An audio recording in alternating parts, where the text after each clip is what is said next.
Erim ko'ksini kerib meni uy bekasi deb tanishtiradi. Beka? Qayerda bekalik? Beka degani uyda ishchilar bo'lgan er-badavlat ayollarga aytiladi. Biz uy xizmatchisimiz. Ertalab tur, nonushta tayyorla, ularni yedir, ichir, to'ydir, kiyintir, bolalarni bog'cha maktabga bu kishimni ishga kuzat. Qasam ichamanki, jangga ketish oldida Sulton Sulaymon bunchalik serios, bunchalik g'amxo'rlik ko'rmagan, ammo isbot qila olmayman.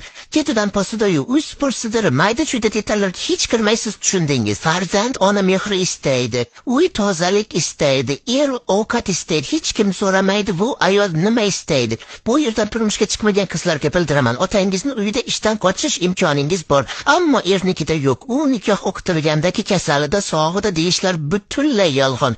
Bu shu demakdir. Kasalimda ham, sog'imda ham men seni umr bo'yi kulingman demakdir. Zinhor va zinhor ahmoqlik qilib erta erga tegaman demanglar. Biz o'zimizni yoqdik, siz yoqmang. Keyingi apoq tavsiyasigacha xayr.